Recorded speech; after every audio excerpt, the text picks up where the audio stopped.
Una de las cosas que a mí me preocupa en la actualidad, de las que de verdad me mantiene ocupado, y no solamente preocupado, sino ocupado, y que usted debería como creyente estarse ocupando en ello, es la defensa de la fe. La apología es la defensa de la fe.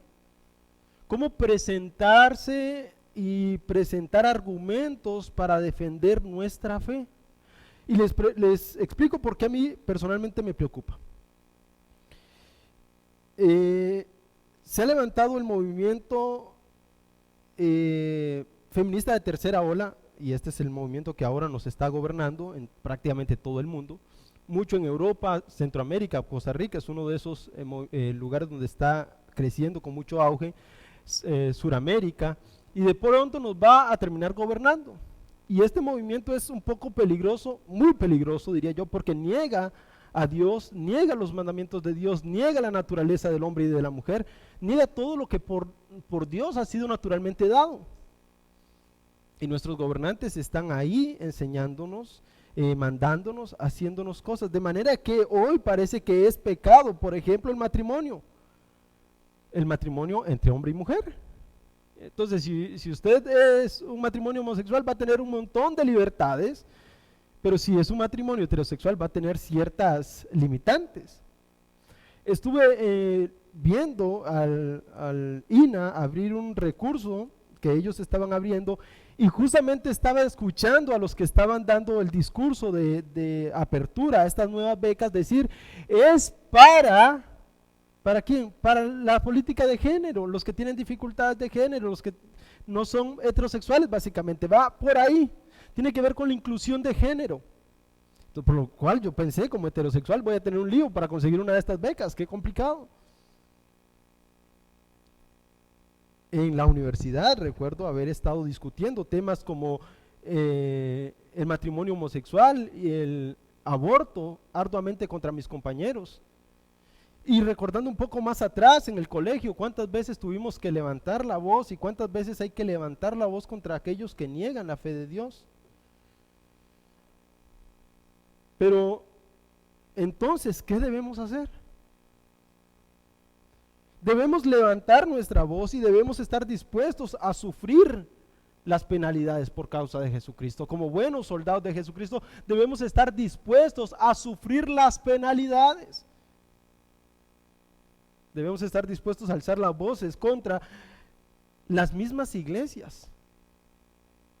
¿Sabe que una iglesia cristiana pentecostal puso en un encabezado que la teología que nosotros predicamos era machista, patriarcal y todo esto? Y yo, madre mía, yo tengo que comentar esto. Duramos como 2 años discutiendo ese tema con el pastor, diciéndole, estás cometiendo una herejía, estás diciendo blasfemia contra nuestro Dios. Si tenemos que discutir contra aquellos que se dicen ser creyentes, ¿cuánto más contra el mundo?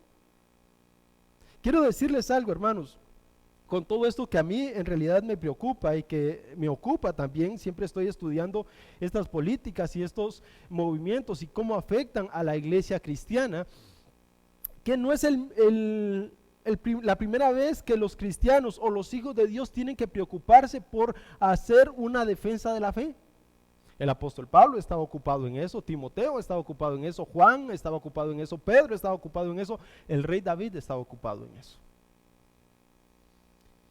Muchos de nuestros hermanos han padecido la muerte, muchos han perdido sus trabajos.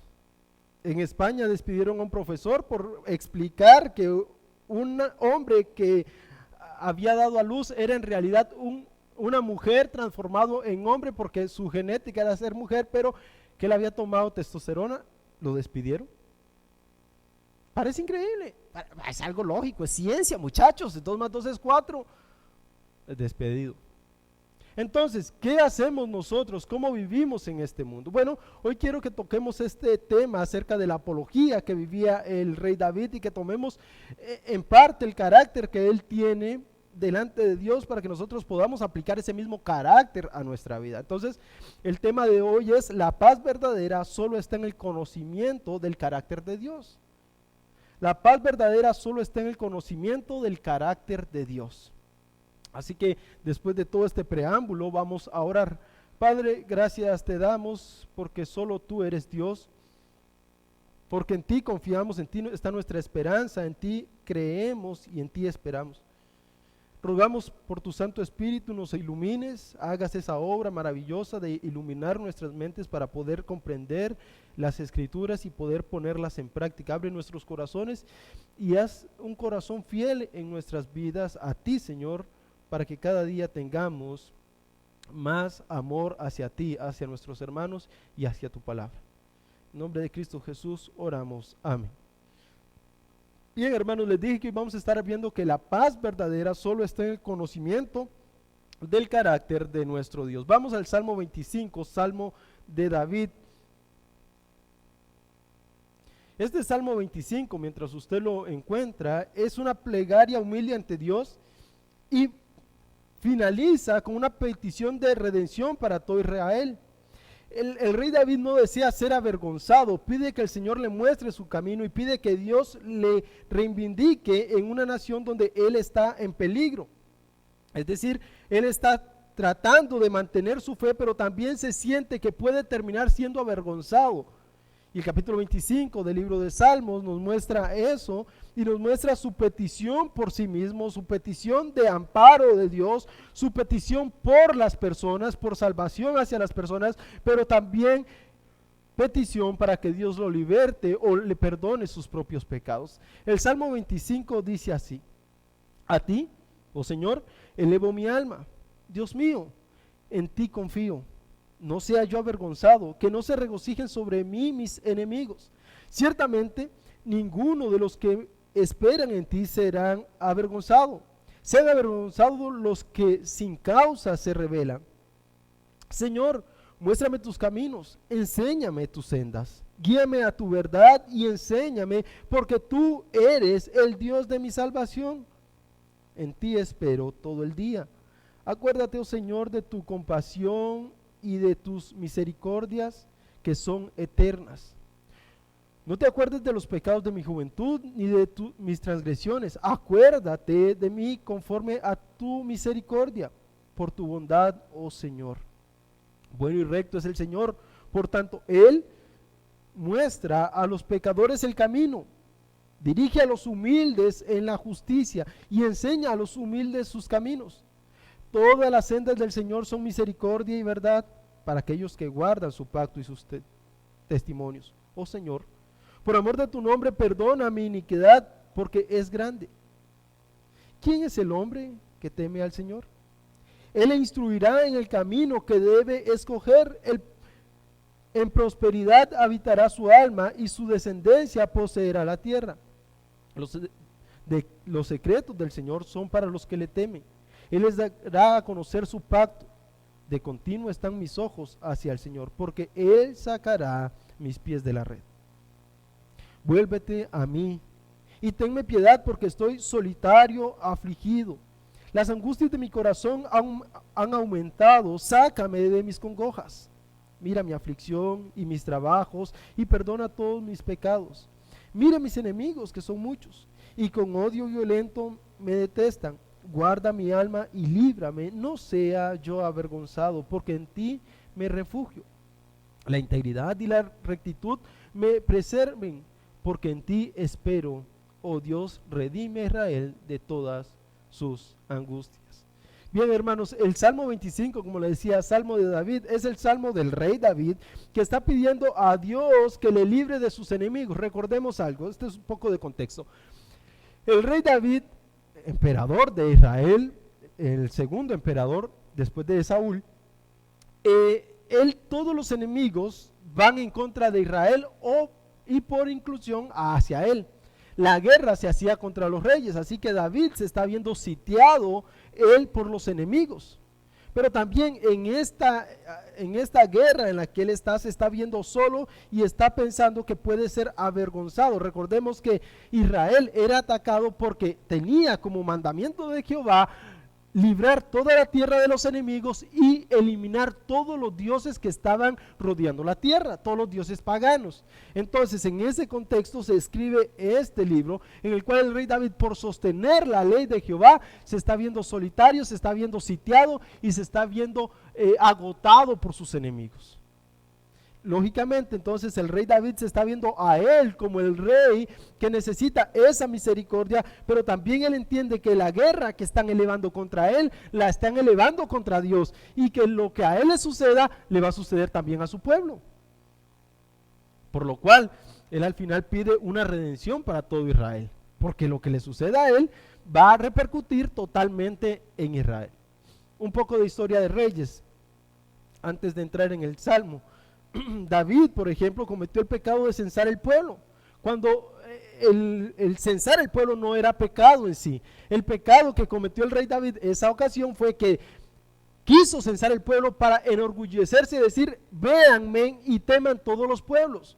Cuando un rey censaba a su ejército, iba y presentaba la carta del censo a su enemigo y le decía: mira, tengo todos estos contra ti, o te rindes o te va a ir mal. Así hacían los pueblos paganos, y David había entrado en ese juego y empezó a censar el pueblo y a desconfiar o a dejar de lado el poder supremo de Jehová, que estaba representado por él, y por eso vino castigo. ¿Quién sufrió? Todo el pueblo.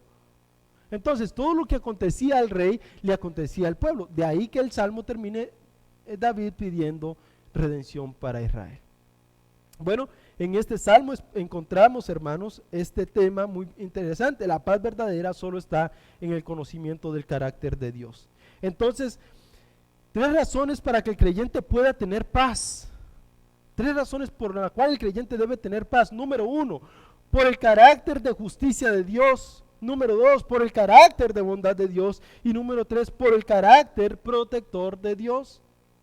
De manera que el carácter de Dios nos puede traer esta paz. Cuando conocemos quién es nuestro Dios, podemos tener paz. Su justicia, su bondad, su protección nos hace ver que Él es Dios. Entonces vamos a ver el carácter de justicia de Dios del versículo 1 al 7, el carácter de bondad de Dios del 8 al 15 y el carácter de protección de Jehová Dios del 16 al 22. Por si usted está tomando nota. Entonces, dicho lo anterior, vamos a ver la primera razón por la cual el creyente debe tener la paz verdadera, que solo procede de conocer el carácter de Dios, y es la justicia. El salmista empieza elevando una oración y vean, él dice: a ti, oh Señor, elevo mi alma. A ti, oh Jehová, a ti, oh Yahweh, elevo mi alma. Y esta expresión de elevar mi alma es una acción espiritual, porque los judíos hacían la acción de orar con las manos levantadas.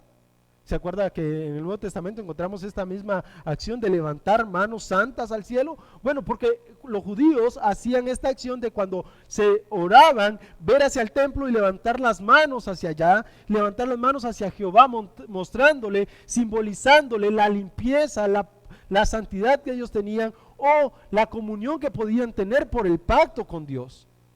Entonces, levantar las manos. Pero aquí el salmista no está levantando las manos, sino que está diciendo: elevo mi alma, como una aclaración de lo que está haciendo es una acción espiritual más que física. Oh Señor, me elevo hacia ti pidiéndote esto. Mi alma es la que se levanta para solicitarte lo siguiente. De manera que esta oración tiene por implicación una angustia tremenda delante del rey David, y este deseo ardiente de estar en la presencia del Señor.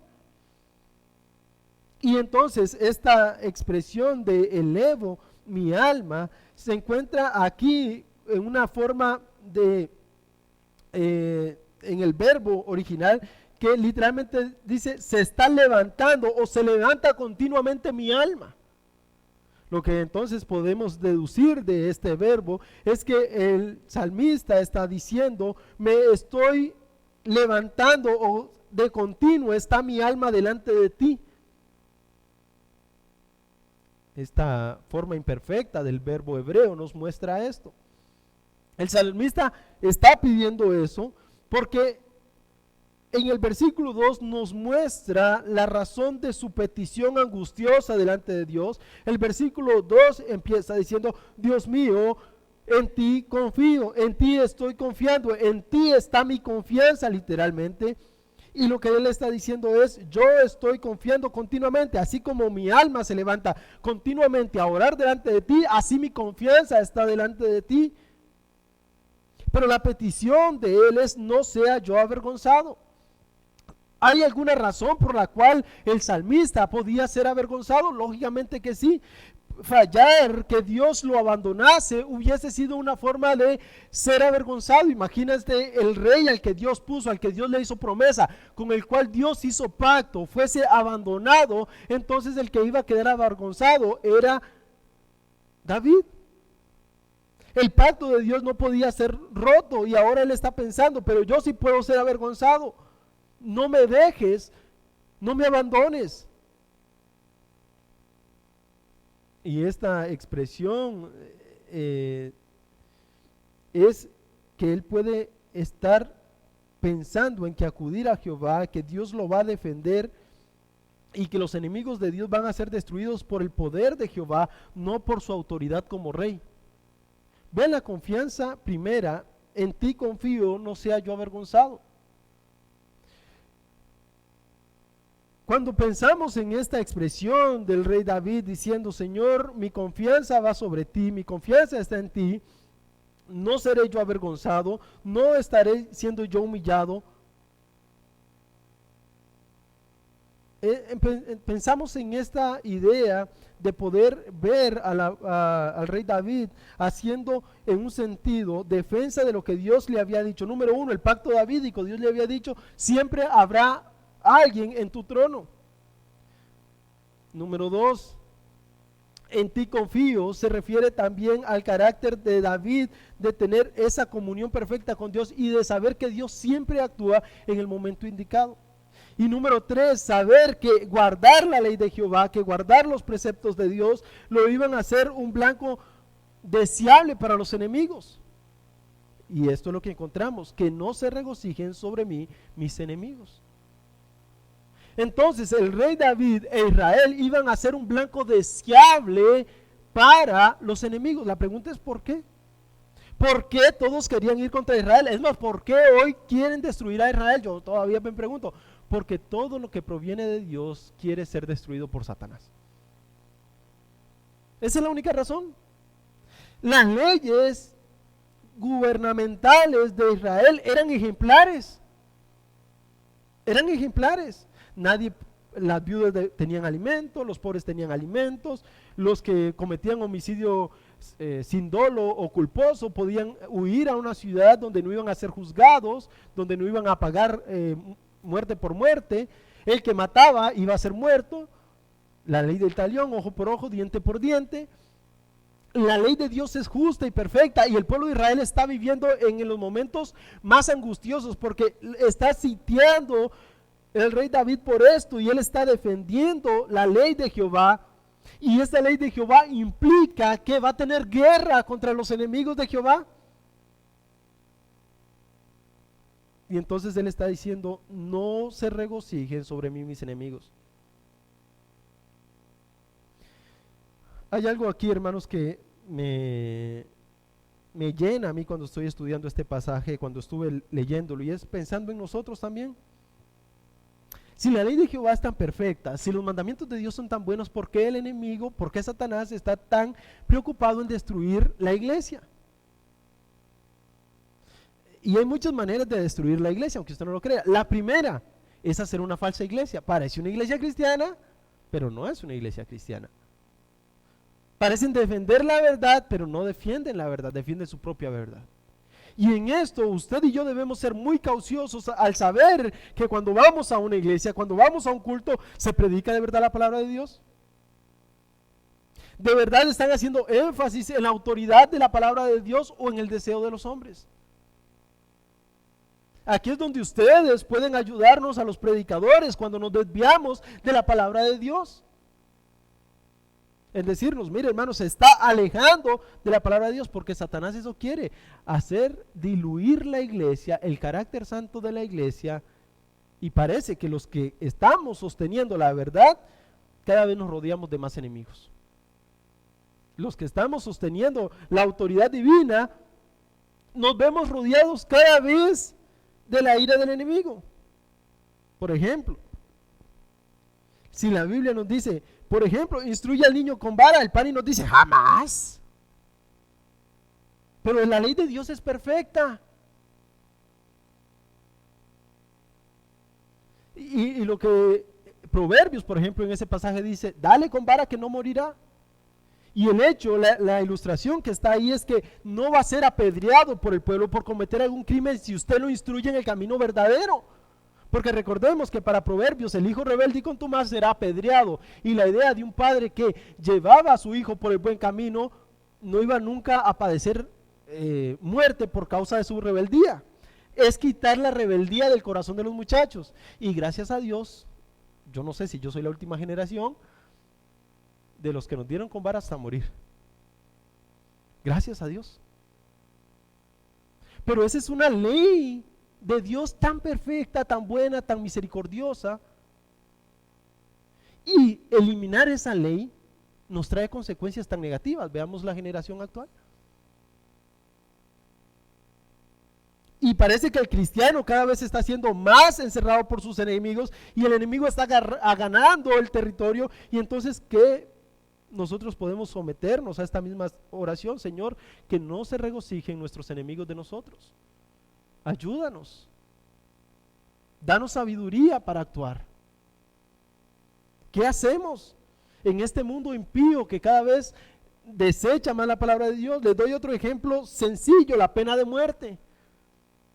Ahora usted podrá estar más o menos de acuerdo conmigo en la pena de muerte, pero la pena de muerte era para que el pueblo de Dios tuviese temor y que no acrecentara el pecado en medio de la ciudad. ¿Y qué pasó cuando quitaron la pena de muerte? Cada quien hace lo que bien le parece. Y ahora tiene más derecho el que está en la cárcel que el que está afuera. Es más, nosotros vivimos enrejados y los ladrones viven en libertad. Parece increíble. Nosotros vivimos entre rejas y los delincuentes en libertad. ¿Por qué? Porque hemos desobedecido la palabra de Jehová. Parece que el enemigo cada vez nos está sitiando y nos está quitando el derecho de vivir plenamente la ley de Jehová. Pero entonces el salmista luego recapacita y el versículo 3 dice: ciertamente ninguno de los que esperan en ti será avergonzado. Sean avergonzados los que sin causa se rebelan, aquellos que no tienen causa para ir en contra de Jehová, sean ellos avergonzados, está pidiendo el salmista aquí.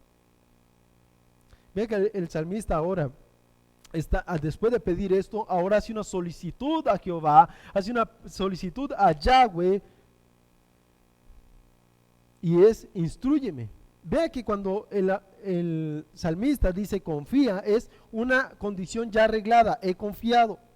Espera, mi corazón espera. Sugiere que llama, invoca continuamente al Señor.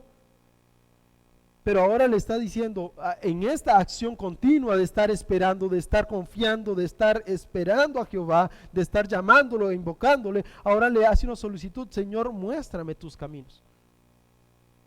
¿Cómo lidiar con este mundo que nos llena, nos rodea? Bueno, primero conociendo el camino de Jehová. ¿Cómo vamos a defender la fe si no conocemos quién es nuestro Dios? ¿Cómo vamos a defender nuestra fe si no sabemos cuáles son los caminos y las enseñanzas del Señor? Y esta otra vez es una preocupación en la cual los pastores deberíamos hacer énfasis.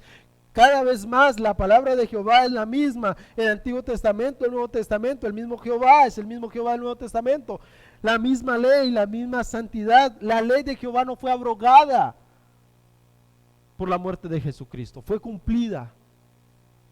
Y en este sentido nosotros debemos también someternos a la ley de Jehová, por lo cual nuestro deseo también que sea en esta lucha incesante: muéstranos tus caminos, enséñame tus sendas. Ahora el rey David, para poder luchar y tener este regocijo de no ser avergonzado por sus enemigos, le está pidiendo a Dios que Él sea el que alumbre la vereda por la cual Él ha de caminar. Y claramente el rey David está pensando en un pastor que enseña a las ovejas cuál es el camino. ¿Se acuerdan del Salmo 23? El Señor es mi pastor. Bueno, claramente David sabía el trabajo de un pastor. ¿Cuál es el trabajo de un pastor? El trabajo de un pastor es guiar a las ovejas por la senda correcta, llevarla a los pastos correctos, ungir su cabeza con aceite cuando las moscas se paraban sobre sus heridas para que las heridas cicatrizasen, les ponían aceite, ungir sus cabezas para que no entrasen sobre sus cabezas bacterias y no matasen las ovejas. Bueno, el Salmo 23 y el Salmo 25 parecen estar relacionados cuando él dice: muéstrame tus caminos, enséñame tus veredas, ábreme la puerta para saber por dónde ir. Es la petición del rey David. Y en esta petición de él es: guíame en tu verdad. Guíame en tu verdad. Querido hermano, querido hermana, esta es una petición de un corazón que se eleva hacia Dios, y esta debería ser una petición de nosotros hacia Dios cada día. Guíame, oh Señor, a tu verdad. Hoy hay tantas cosas falsas que saber cuál es una original cuesta mucho. Antes decíamos, para poner una ilustración, lo chino, entonces ya sabíamos, se decía made in China, ya es falso. Pero ahora ni eso dice, entonces usted pone todas las cosas juntas y ahora cuesta descifrar una cosa de la otra.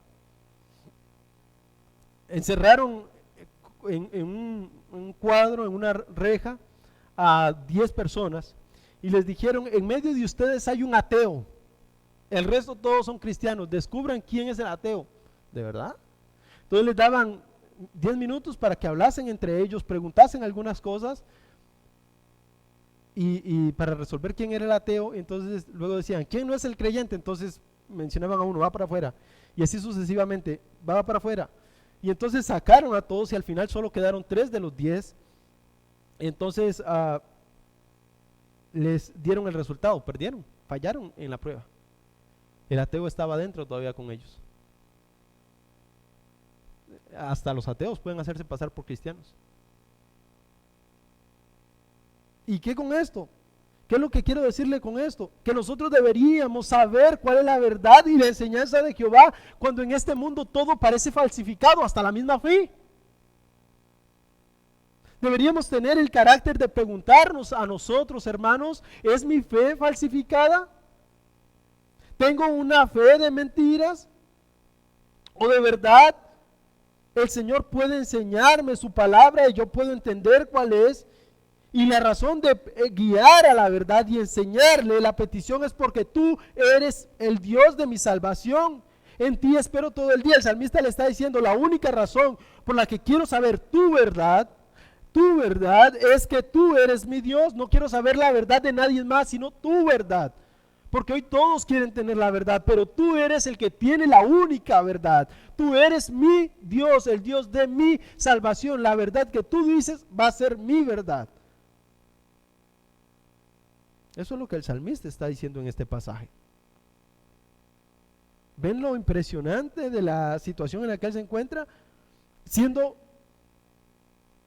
asolado y diciéndole al Señor: enséñame tu verdad.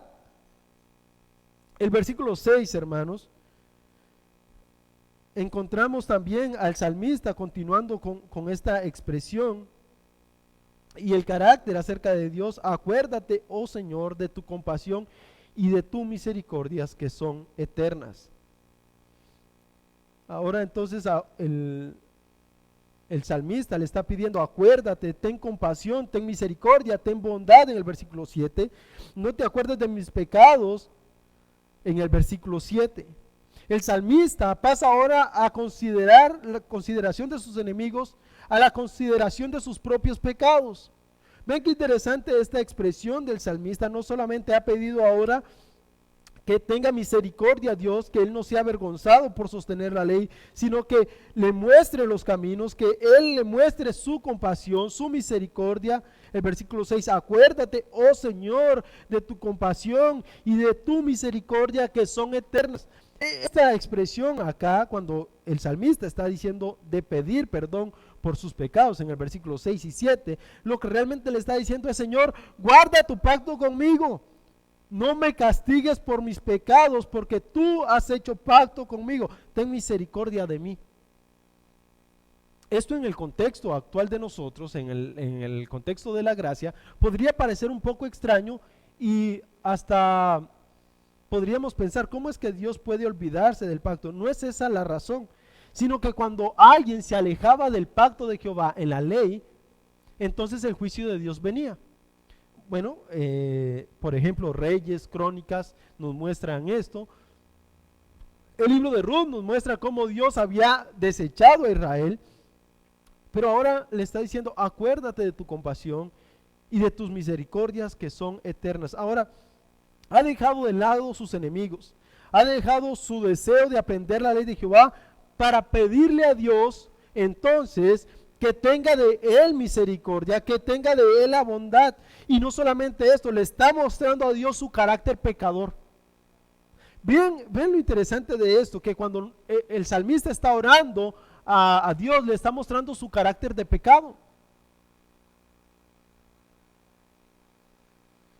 Dice el versículo 6: acuérdate, oh Señor, de tu compasión y de tus misericordias que son eternas. No te acuerdes de los pecados de mi juventud ni de mis transgresiones. Acuérdate de mí conforme a tu misericordia, por tu bondad, oh Señor. Vean que lo que ahora el salmista está solicitando es que Dios se acuerde de él en el carácter perdonador. Es: olvida mis pecados de juventud, olvida las transgresiones que cometo todos los días, y ahora ten misericordia de mí. Esto nos muestra también el carácter de la oración del Padre Nuestro. El Señor les enseñó a pedir perdón por sus pecados. Perdona nuestras ofensas, como también nosotros perdonamos a los que nos ofenden. Una oración también debe estar acompañada por una confesión de pecado y una solicitud de misericordia. Es lo que está haciendo aquí el salmista. Acuérdate, oh Señor, de tu compasión y de tus misericordias que son eternas. No te acuerdes de los pecados de mi juventud ni de mis transgresiones. Acuérdate de mí conforme a tu misericordia, por tu bondad, oh Señor. Ahora, ¿qué tiene que ver esta petición con lo que está encabezando el título y lo que el salmista está diciendo? Bueno, el salmista está pensando: no caiga yo en mano de mis enemigos por causa de mis pecados. Vean que en el versículo 3, en el versículo 2 dice: no sea yo avergonzado. En el versículo 7 dice: no te acuerdes de mis pecados, no me juzgues, no me entregues en manos de mis enemigos por causa de mis pecados. Ese es el deseo del salmista. Sino: acuérdate de mí, cuando hagas memoria de mí, hazlo conforme a tu misericordia y por tu bondad. Qué bonita esta oración. El salmista le está diciendo: ciertamente hay en mi pecado, pero no me veas a mí a través de mis pecados, mírame a través de tu misericordia, a través de tu bondad. No me entregues en manos de mis enemigos, ten de mí misericordia conforme a tu pacto.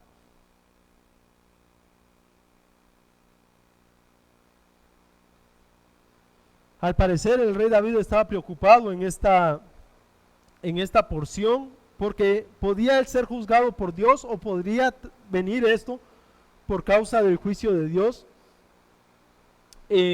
Esto que estaba sucediéndole a él de ser sitiado podía ser por causa de su impiedad, pero la solicitud de él al final es: Señor, nadie que está en ti será avergonzado.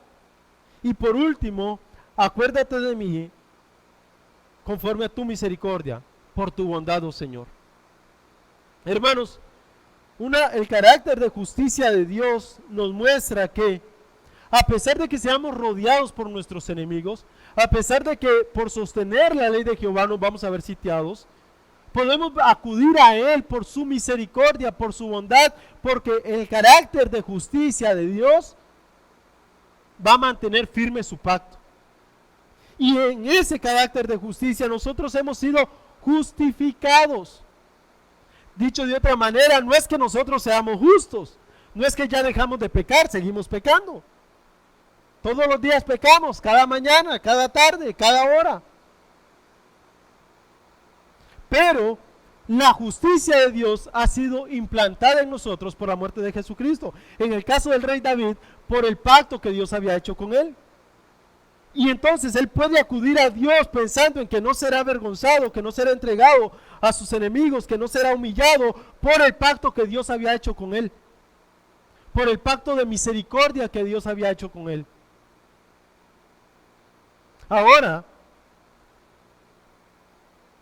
podemos ver también el carácter de bondad de Dios del versículo 8 al versículo 15.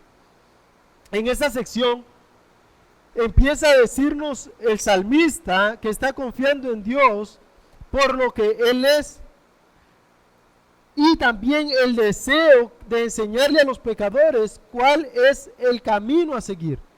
Dios es bueno, misericordioso, verdadero, perdonador, bondadoso, y se contrapone a la descripción de Dios en contra del pecado. Es decir, Dios es un Dios airado contra el pecado, sí, pero también es un Dios recto, bueno y misericordioso. Ahora el salmista va a mostrarnos cuál es el carácter de bondad de nuestro Dios por el cual podemos acudir a Él cuando estamos siendo sitiados por nuestros enemigos, por cuando estamos siendo golpeados por sostener su verdad. El versículo 8 nos muestra esto. El carácter de Jehová, bueno y recto es el Señor. Bueno y recto es Jehová. La primera expresión, el encabezado de esta palabra, de esta sección es el carácter de Jehová. El atributo de Jehová es ser bueno y es ser recto. Lo que significa es que Dios está lleno de bondad y no hay en él ninguna ápice de pecado. Es lo que está explicando el salmista. Y cuando se dice que Dios es recto, significa que Él no se desvía, que Él es, por decirlo de alguna manera, Él es firme y Él es justo y Él es bueno. De manera que nada de lo que Dios hace es malo y nada de lo que Dios hace se tuerce hacia el pecado. Es decir, la firmeza de nuestro Dios es perfecta, dicho de otra manera. Por tanto, dice el salmista, Él muestra a los pecadores el camino. No es que Dios se desvía a buscar el pecador, es que le muestra al pecador cuál es el camino de justicia, de rectitud. Yo me estaba preguntando por qué el rey David está poniendo este pasaje aquí, por qué él se preocupa en decirnos que Dios está dirigiendo al pecador al camino recto y al camino bueno. Ustedes saben que está luchando contra los enemigos, pero también está pensando, ellos también pueden ser objeto de misericordia. No sea yo humillado por mis enemigos, pero Dios es tan bueno y tan recto que Él puede mostrar al pecador cuál es el camino verdadero.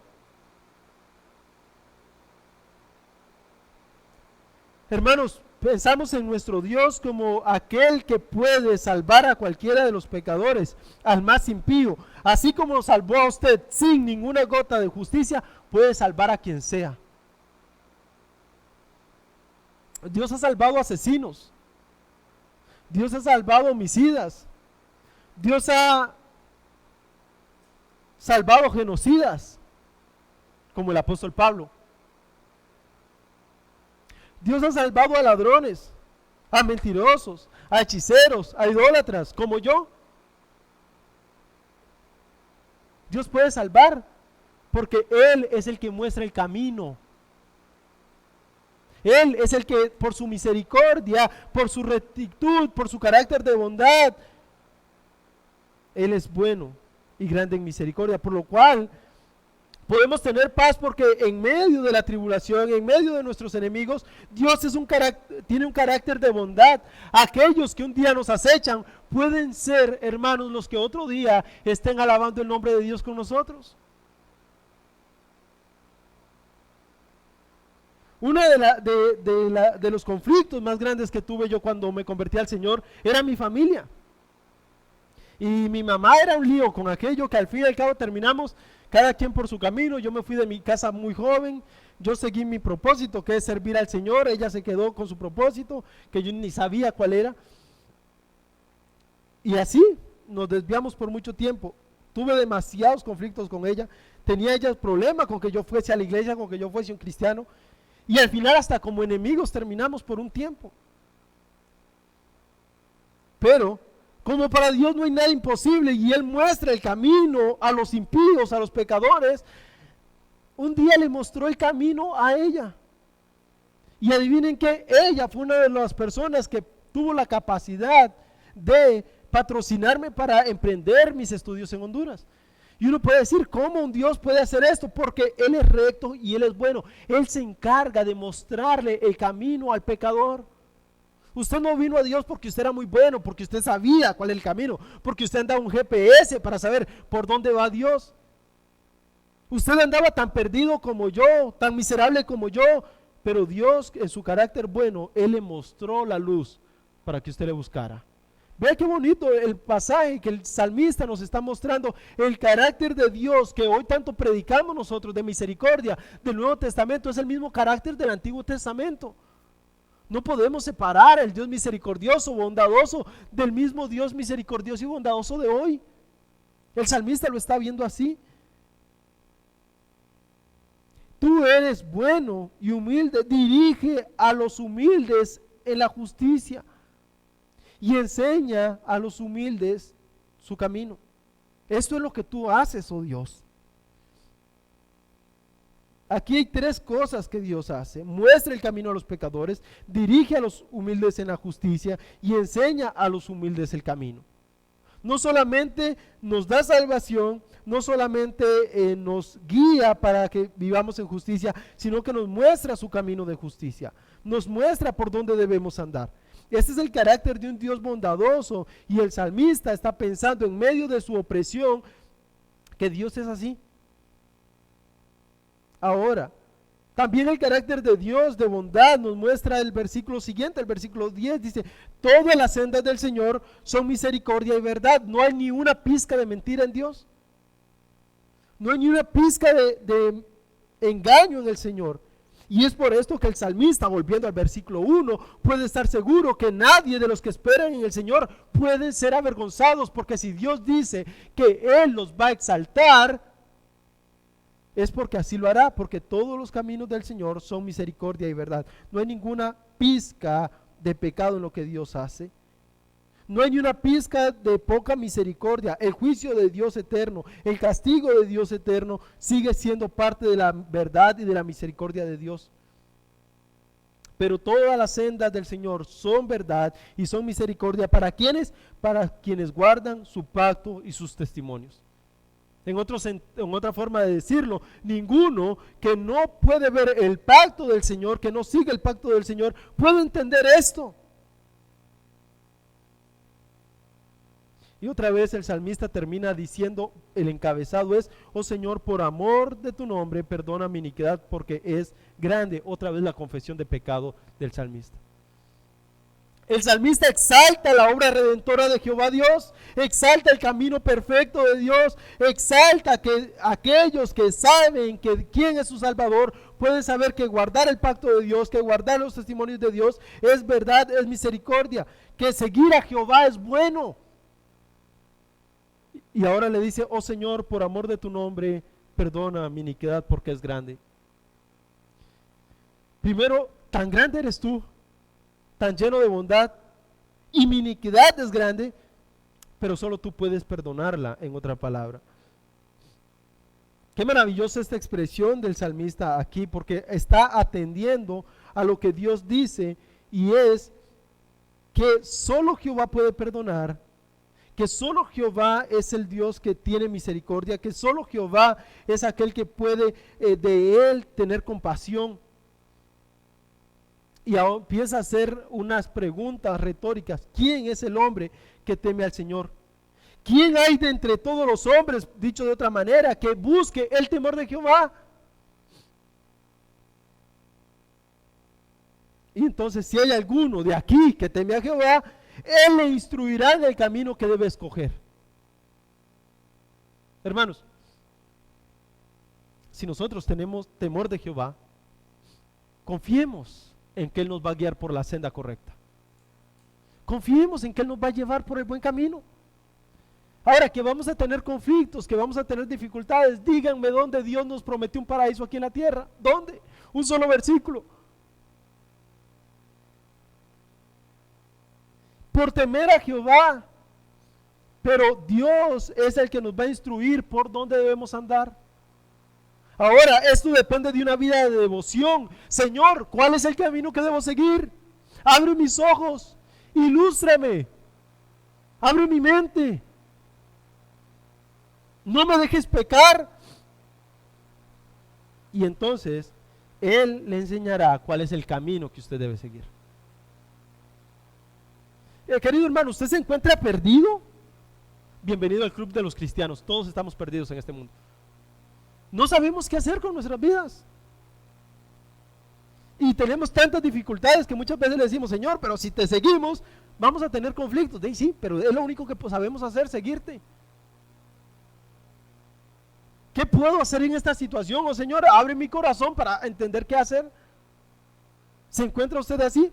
Créanme, todos nos encontramos así de alguna u otra manera. Ya sea por enfermedad, por pobreza, por situaciones de la vida. Todos nos encontramos en ese momento, pero no se preocupe. Usted teme al Señor, Él le va a instruir en el camino que debe escoger. En prosperidad habitará su alma. Vean qué interesante. No usted. No vivirá en carro, no vivirá en mansiones, su alma. Y eso tiene la ilustración de la paz que proviene del Señor. La misericordia que proviene del Señor. Su alma va a vivir en prosperidad, va a vivir tranquila, reposada, esperando en el Señor. Cuando Él le enseñe el camino, entonces usted puede estar tranquilo de que véngase lo que se venga, la situación que sea, Él es el que lo está guiando y Él es el que lo sacará de ahí. Si el Señor lo ha guiado a tomar una decisión y usted tiene dificultades por esa situación, no se preocupe. Si Él lo metió ahí, Él lo va a sacar. En prosperidad vive el alma de aquel que teme al Señor. Y aquí hay una alusión al pacto, y su descendencia poseerá la tierra. Eso tiene que ver con el pacto de Dios con Israel, de no ser deportados, de no ser llevados al cautiverio. Poseerán la tierra que Dios les había prometido. Los que guardan la ley de Dios son dignos de tener la promesa divina, de no ser disciplinados. De manera que entonces el rey David está diciendo, temen al Señor, Él los va a instruir en el camino. Van a vivir en paz. Van a tener las promesas de Jehová en su vida. Pero eso sí, deben temer a Jehová. En el momento que Israel se ha desviado del pacto, empezó la justicia de Dios contra ellos también. Empezaron los enemigos, fueron llevados cautivos. No poseyeron la tierra. Esa era la promesa que había para ellos. ¿Cuál es la promesa que tenemos para nosotros? La vida eterna, el cielo, una nación santa. No prosperidad aquí en la tierra. Si usted está buscando prosperidad aquí en la tierra, seguir al Señor no es un buen camino. Mejor juegue la lotería. Porque el Señor Jesús nunca nos dijo eso. En el mundo ustedes van a tener aflicción, pero tengan paz.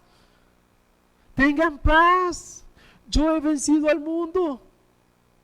Podemos tener paz porque conocemos el carácter misericordioso de Dios, conocemos el carácter de bondad de Dios. El salmista puede acudir al Señor porque está pensando, Él es bueno. Y otra de las cosas que el salmista puede entender en el versículo 14, los secretos del Señor son para los que le temen. Esto tiene que ver con la revelación de Dios y Él les dará a conocer su pacto. Entonces vean que el versículo 14 nos muestra que la revelación especial, dicho de otra manera, es solo para los que siguen el pacto del Señor. Los impíos pueden tener la Biblia, la pueden tener en sus manos, en sus casas, sobre la mesa, pero no tienen la capacidad de entenderla. La pregunta es ¿por qué? porque los secretos de Jehová son para los que le temen. La revelación especial está hecha para sus santos, para sus escogidos, no para todo el mundo. Yo me encuentro muchas veces hablándole de la Biblia a gente y me preguntan lo mismo y otra vez lo mismo y otra vez lo mismo, y ya me duele la cabeza porque me vuelven a preguntar lo mismo 2 días después y 3 días después y yo dándole la misma respuesta, y un día ya molesto, ya no quiero que me pregunte lo mismo. Llegué a la conclusión, es que no puede entender si no tiene el Espíritu Santo. Para nosotros es A, B y C, sencillo, 2 más 2 es 4, tan claro como el agua, pero para el impío las escrituras son un conflicto para sí mismos. ¿Cómo podemos tener paz en este mundo? Porque sabemos que Dios nos da a conocer su pacto, nos ha dejado su palabra para guiarnos. No nos ha dejado solos, nos ha dejado el Espíritu Santo y nos ha dejado su revelación. Ahora, si no tuviésemos la revelación, estamos fritos. Vamos al infierno, no hay forma de conocer a Jehová. Pero Él, que nos ha mostrado el camino, nos ha dejado una guía. Nos ha dejado una guía y un guía, el Espíritu Santo. Que sin la iluminación del Espíritu Santo, esto sería un libro cualquiera. Porque se necesita la obra de Dios, Espíritu Santo, alumbrando la mente de cada cristiano para entender las Escrituras. Eso significa iluminación. La obra de Dios, Espíritu Santo, alumbrando la mente de cada uno de nosotros para que entendamos las Escrituras. Dios nos ha revelado el pacto. Y otra vez el salmista vuelve a la situación en la que inicia. Señor, de continuo están mis ojos hacia el Señor, porque Él sacará mis pies de la red. Se encuentra enredado como un pájaro que se queda enredado en una red, como un pez que no tiene hacia dónde ir,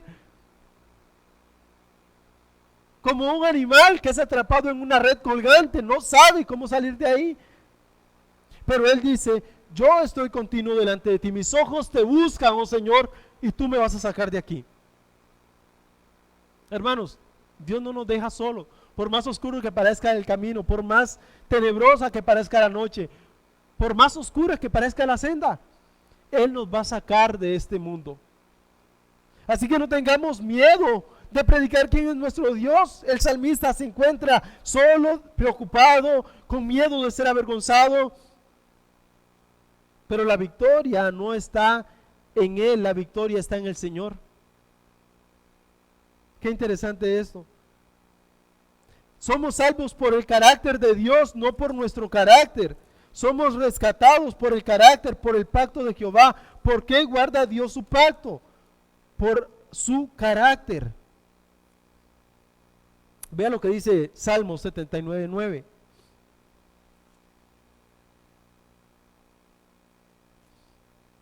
El carácter de un Dios perdonador, misericordioso. ¿No?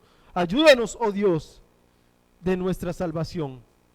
Por la gloria de tu nombre, líbranos y perdona nuestros pecados por amor de tu nombre. La pregunta es entonces, ¿por qué Dios nos perdona? Por su carácter misericordioso, por su carácter de amor, porque Él es más grande que aún nuestro propio pecado. Él es más grande que todo lo que nosotros hayamos hecho. Él es más grande que toda nuestra maldad junta y toda la maldad del mundo entero. Cuando Adán y Eva caen en pecado, cuando Adán y Eva nos quitan o quitan de ellos la santidad de la cual habían sido revestidos, Dios tenía un plan que por su nombre Él los podría liberar de ese pecado, por su carácter santo.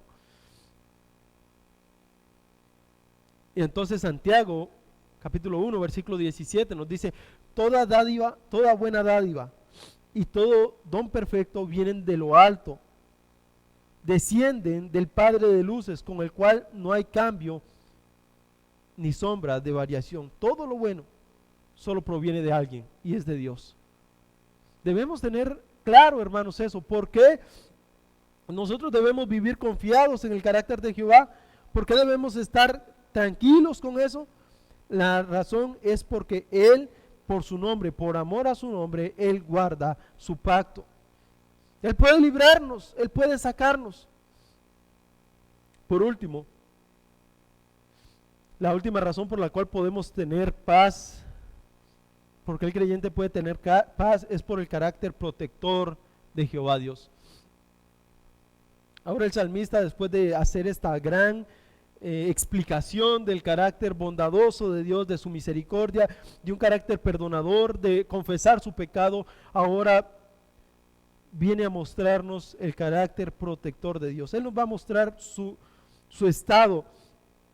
En este pasaje encontramos que él está solitario, afligido, en angustia, lleno de aflicciones, lleno de enemigos, lo odian con violencia, tiene vergüenza.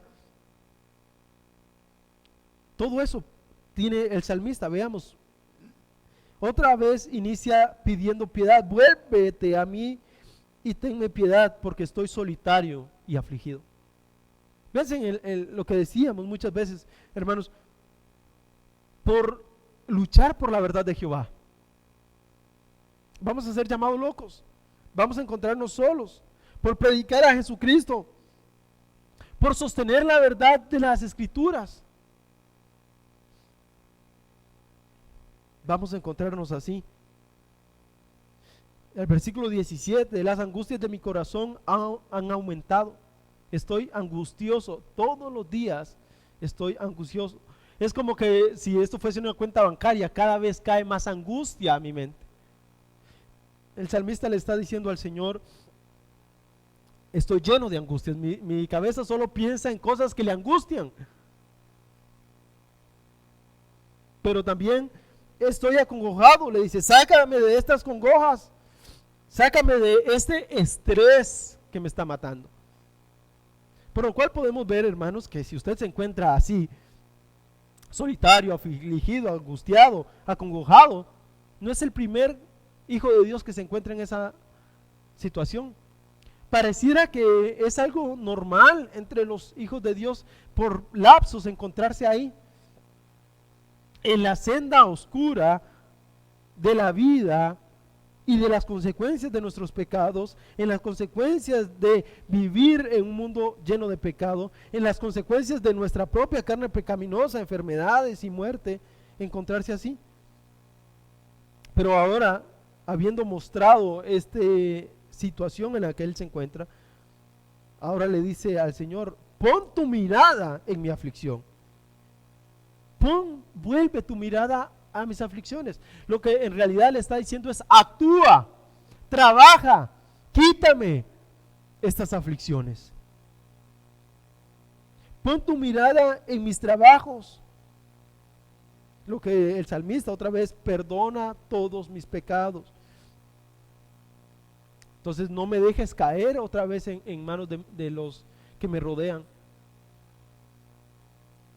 Y otra vez le dice: vuelve a ver mis enemigos, que son muchos, me detestan con odio violento. Esta es la situación en la que estaba el salmista. Y yo me preguntaba acerca de este pasaje: ¿cuántas veces nos encontramos así? ¿Y por qué nos podemos encontrar así?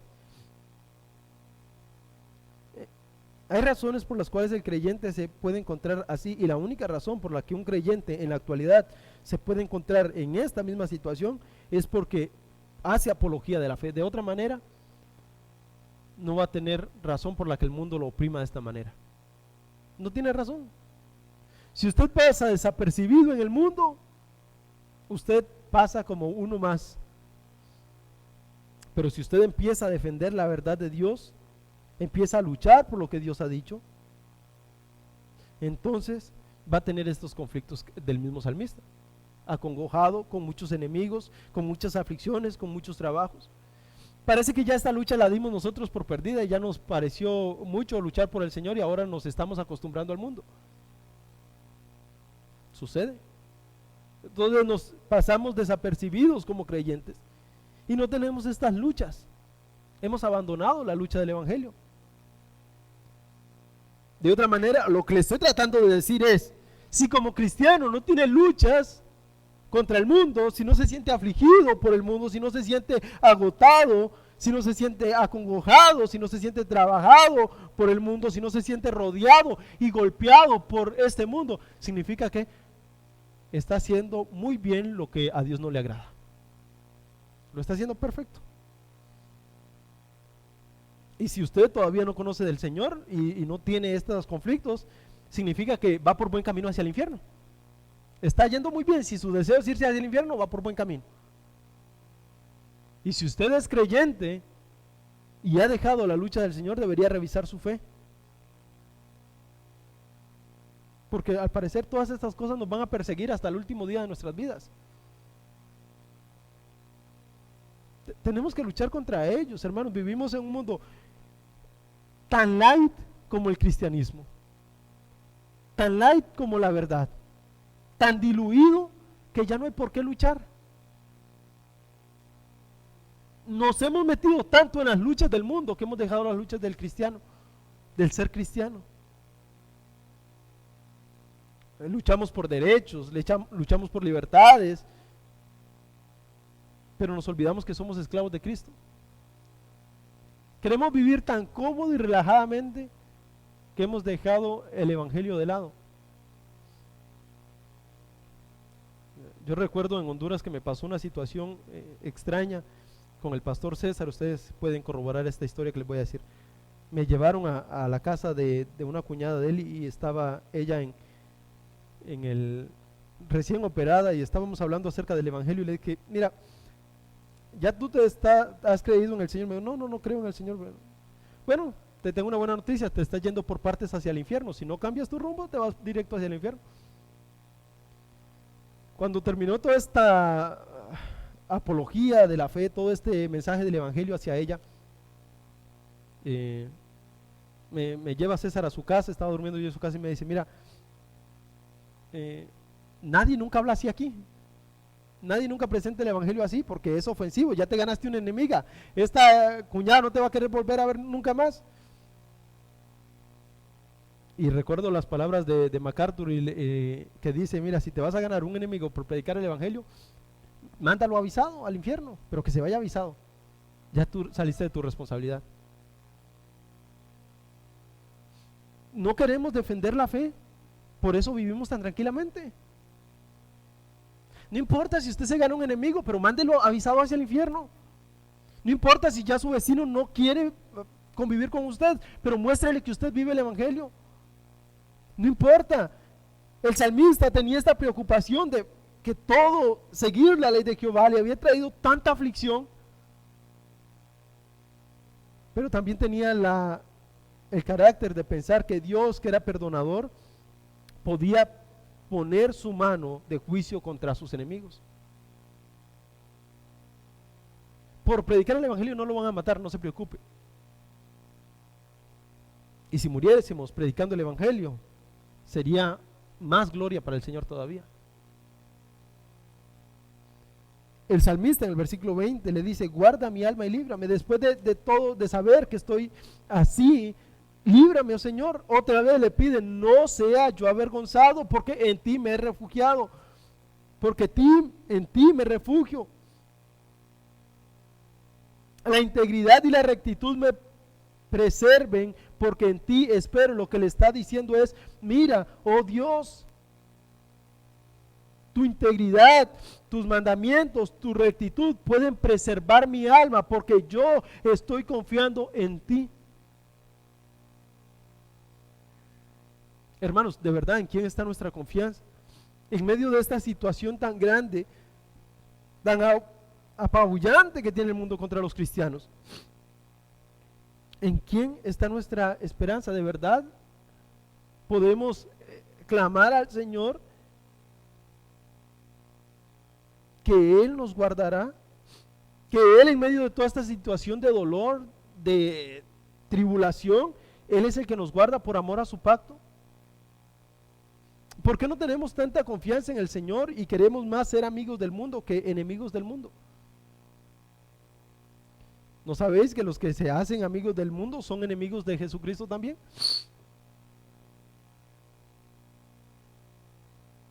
Y no es como que les estoy diciendo que yo no caigo en este pecado, es que todos caemos en este pecado muchas veces, de olvidarnos lo que somos, de caer en la liviandad del evangelio. en el olvidarnos del decreto divino, de que Dios es el Redentor, el Salvador, el justo, el perfecto, y todo lo que Él dice es santo, justo y perfecto. El carácter de Dios solo lo conocemos a través de las Escrituras, y si las Escrituras dicen que usted es un pecador, usted es un pecador. Si la Biblia dice que yo soy un pecador, soy un pecador. Si dice que debemos predicar el Evangelio, tenemos que predicar el Evangelio. Si la Biblia dice que el infierno existe, prediquemos el infierno. Que la gente sepa que su alma está en peligro y que va para el infierno. Que usted y yo no los podemos salvar, eso no importa, prediquémosles el Evangelio. Que nos vamos a ganar un enemigo en la escuela, en el colegio, en las universidades, en la escuela de nuestros hijos. Que vamos a poner en un lugar delicado la salud de nuestros hijos, no importa, pero Dios nos va a sacar de ahí. Si Dios nos somete a eso, Dios nos va a sacar, no se preocupe. Dios no se olvida de su pacto con sus hijos. Dios es un Dios que guarda el pacto con nosotros, por lo cual el salmista puede estar en paz conociendo el carácter protector de Dios. Hermanos, ese Dios que nos protege, es ese Dios que nos mandó a predicar el Evangelio. Ahora usted me va a decir, uy, miren qué Dios protector, que todos los evangelistas murieron. ¿Sí? Pero lo que parecía una victoria para Satanás, matando a Jesucristo, se convirtió en su derrota por medio de la victoria de Jesucristo sobre la muerte. Lo que parecía una derrota para el cristianismo, matando a los apóstoles, se convirtió en una derrota para Satanás, porque el Evangelio llegó a todas las naciones. Lo que puede parecer para usted una derrota, Dios lo puede usar para su gloria, siempre y cuando usted esté dispuesto a someterse a su palabra. Dios hace tantas cosas, hermanos, pero ¿por qué nos hemos olvidado entonces del Dios misericordioso, del Dios de milagros? Existen dos extremos en esto. Están aquellos que venga hoy por su milagro, aquellos que blasfeman el nombre del Señor. Y estamos nosotros, los reformados, que muchas veces nos olvidamos que el Dios de la actualidad todavía es el Dios milagroso, que hace cosas extraordinarias, que actúa donde nadie piensa que puede actuar. No caigamos en ese extremo de olvidarnos que el Dios todopoderoso, el Dios grande en misericordia, también es un Dios de milagros. El Dios que dijo, sean los cielos, sea la tierra, y ¡pum!, aparecieron. No había nada, ahí aparecieron. El Dios que dijo, sea la luz, y fue la luz. Ese Dios es el mismo Dios que tenemos hoy nosotros. ¿Cuál es la diferencia? ¿En qué ha cambiado nuestro Dios? Y entonces, ¿por qué tenemos tanto miedo de hacer la apología de la fe? ¿Nos vamos a encontrar rodeados por enemigos? Sí. ¿Nos vamos a encontrar con gran tristeza, muchas veces asolados, solos, con temores? Sí. Nos vamos a encontrar que muchas veces hemos sido derrotados físicamente o que nos encontramos espiritualmente. Recordemos las palabras del salmista, que el que teme al Señor, en prosperidad habitará su alma. Nos encontramos realmente en una situación donde no sabemos qué hacer. Recordemos que podemos confiar en el Señor por su carácter de justicia. No sabemos cómo actuar en X o Y situación, podemos acudir y preguntarle a Dios qué haría Él por su carácter de bondad. Dios es un carácter lleno, un Dios con un carácter de bondad. Y usted se encuentra de verdad enredado en este mundo y no sabe qué hacer ni para dónde ir, y encuentra que seguir la ley de Jehová le trae problemas. Bienvenido al mundo de los cristianos. Pero recuerde que tenemos un Dios protector. Hermanos, el hecho que nosotros seamos avergonzados, y lo que el rey David estaba pensando en todo esto era, Dios no me va a dejar que me avergüencen, porque es su pacto, su palabra la que está en juego. Ven qué interesante esto. La conclusión de todo este salmo es, lo que está en juego aquí es el pacto con Jehová. La rectitud de Él va a sostenerme. Y si alguna vez alguno de nosotros es acabado por este mundo, entonces no va a ser acabada nuestra alma, nosotros viviremos y la gloria va a ser para el Señor. Si el Señor nos preserva en esta tierra, aun en medio de todas las dificultades que podamos vivir por seguir el Evangelio, la gloria también va a ser para Él. No es una gloria, no buscamos la gloria para nosotros con todo esto, sino que buscamos que el mundo vea que nuestro Dios vive y vive en nosotros, y que su promesa es eterna, y que lo que Él ha prometido se mantendrá. Y que sí parece una locura predicarles que se van a ir al infierno, y que sí parece una locura decirles que Cristo pronto viene y que va a llevarse a su iglesia, sí parece una locura, pero es lo que hay, es lo que es, y su pacto se va a cumplir. Aunque hoy parezcamos locos, aunque hoy parezcamos ser avergonzados, la palabra de Dios no puede pasar vergüenza, se va a cumplir. Por lo cual, si usted no conoce de Jesucristo, si usted no le ha entregado su vida a Jesucristo, Él es el que le enseña el camino. Y Él va a cumplir su palabra, su justicia. Y si Él ha dicho que los que no creen en Jesucristo se van a ir al infierno, se van a ir al infierno. Pero también, así como Él ha dicho que los que creen en su nombre no serán avergonzados, que serán llevados al cielo, a su presencia, Él lo ha dicho, así será también. Así que podemos confiar, hermanos, podemos confiar que a pesar de lo que este mundo diga, a pesar de los enemigos que tengamos, Dios siempre se va a mantener fiel con nosotros. Podemos orar como lo hace el salmista, con un corazón honesto, con un alma entregada al Señor, porque nadie puede ser avergonzado, ninguno de los que esperan en ti, oh Señor, serán avergonzados. Eso es un buen ejemplo, hermanos, de una oración. Oremos. Padre bendito, gracias te damos por tu nombre, te glorificamos, te exaltamos porque solo tú eres Dios. Esperamos en ti, oh Dios. Ayúdanos a tener este carácter que lucha contra los enemigos de la fe, aquellos que nos quieren borrar, aquellos que quieren borrar tu nombre de sobre la faz de la tierra. Ayúdanos a luchar para nosotros predicarlo con valentía en medio de una nación que se rebela, en medio de un mundo que se rebela contra ti. Ayúdanos a predicar la verdad. Glorifícate en nosotros, Señor. Ayúdanos a tener esperanza en un mundo donde no hay esperanza, a tener paz en un mundo que parece que no tiene paz. Ayúdanos a refugiarnos en tu carácter de misericordia, de bondad, en tu carácter protector para cada creyente en medio de un mundo que nos persigue ideológicamente, Señor. Ayúdanos a ser fieles a tu pacto, fieles a tu palabra y a mantenernos firmes en las convicciones que son en Cristo Jesús. Esto para darte gloria, Señor, hasta que tú vengas. En nombre de Cristo Jesús oramos. Amén. Buenos días, hermanos.